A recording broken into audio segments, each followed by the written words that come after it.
Why draft Annihilape? Well, episode 3 of the series is actually we're going to go over Annihilape and all the things that it can do, and also like the most common sets and a few different ways I personally like to use Annihilape.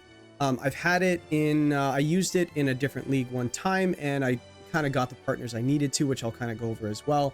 Different ways you can play it against the norm as well, right? A lot of the more successful Annihilape teams I've seen in draft are the kind of the unorthodox ones because of all the different things it can do. So, but let me just go over a few sets, and then I'm going to go over, let me see, what do I have here? The best partners and also the tools that you want to draft as well. So, so we'll get into that right now. But so the first set that no one is unfamiliar with, it is the most common Annihilape set, which is probably the most strong Annihilape set, is the Rage Fist, Drain Punch, Bulk Up, Protect next to a beat up Follow Me user.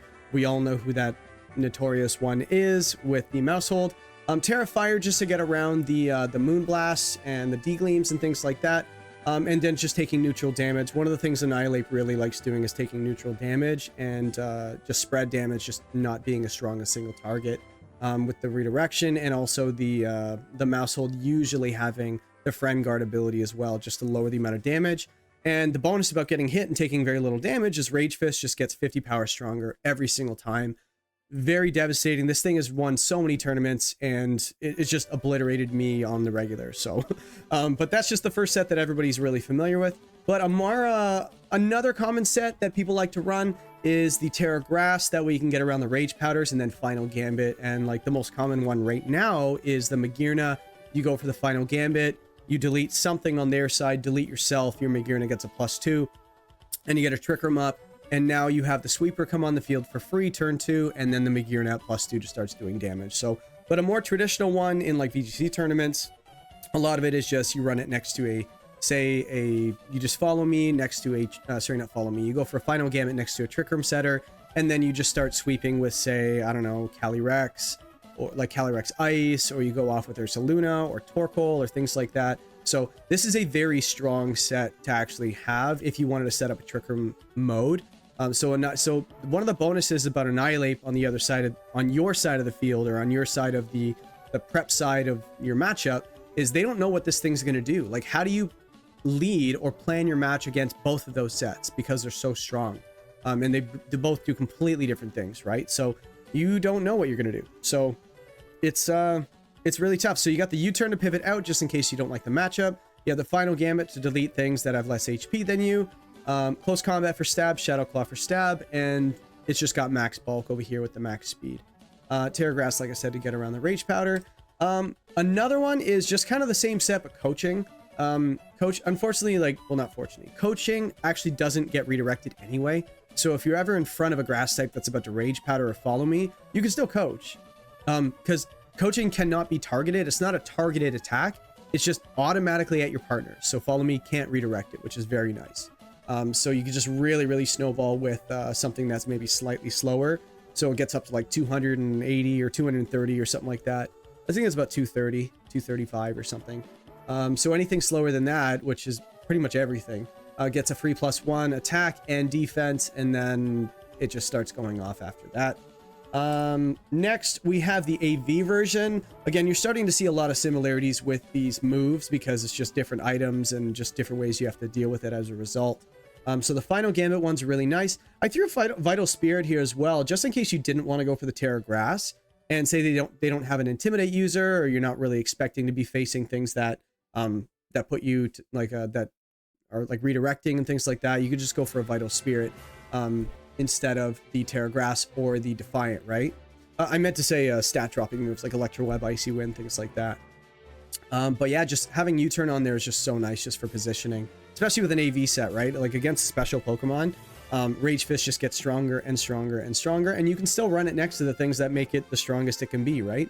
So so that's another set there.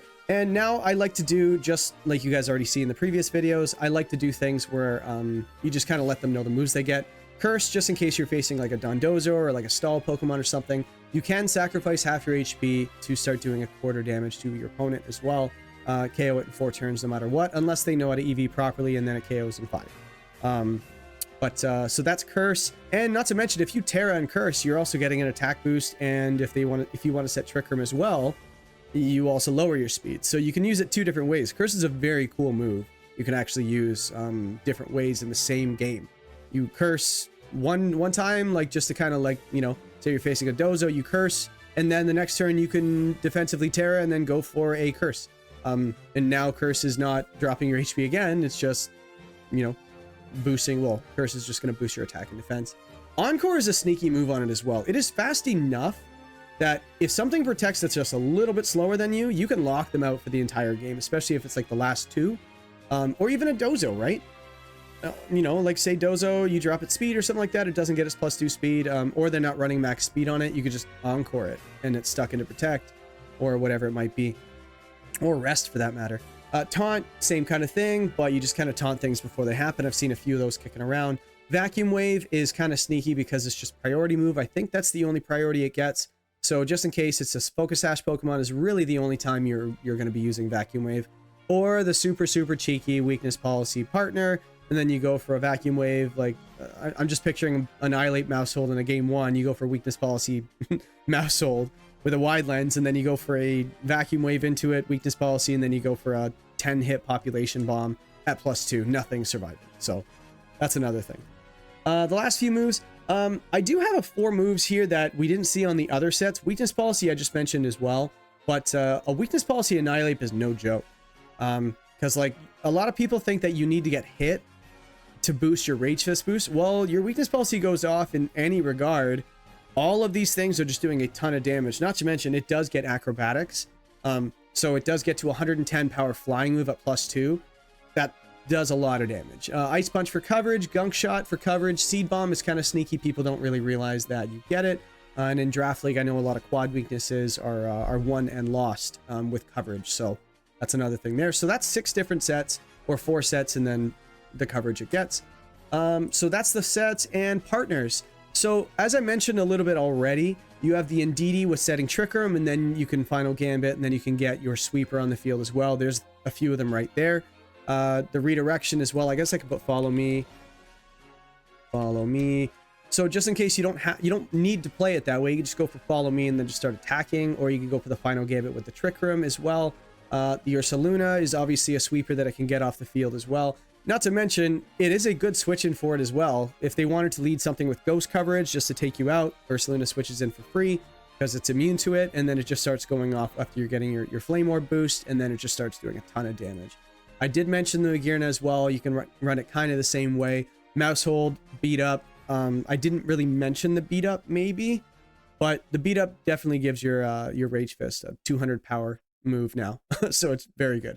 And then Friend Guard there we mentioned as well. When I drafted it, I wanted Mousehold, but I didn't get it. But a secondary option for using like the side triggering or targeting moves, we've seen Bullet Seed and things like that into an Archaludon with a stamina boost.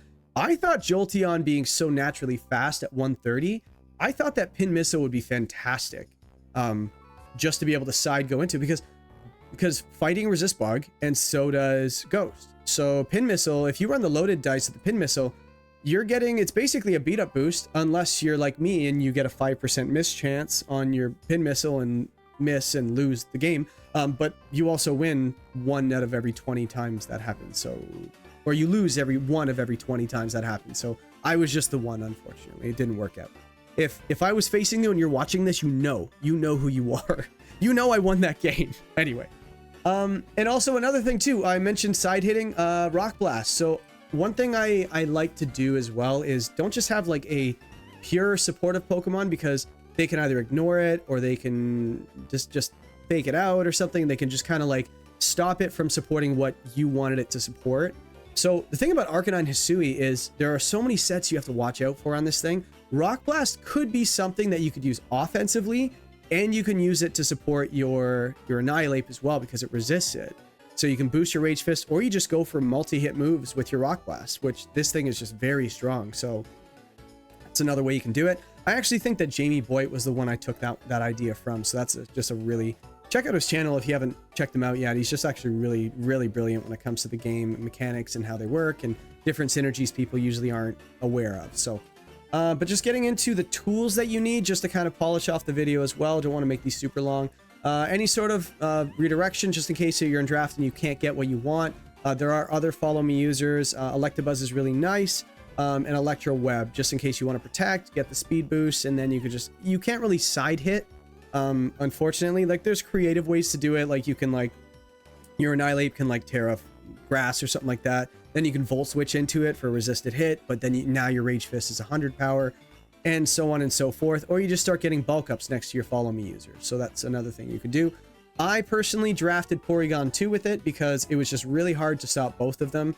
It was a very good Trick Room setter, but at the same time, stopping the Annihilape and stopping the Porygon 2 are two very different ways of playing. You hit them on completely opposite different sides of the spectrum, and you have to stop them different ways with just your disruption, things like that. You burn one, you taunt the other. If you taunt one and burn the other, it doesn't help you. And they can both really give a lot of damage right up front, especially with the download boost. So I actually did pretty well with that when I had it. Corviknight actually switches in on Annihilape almost perfectly.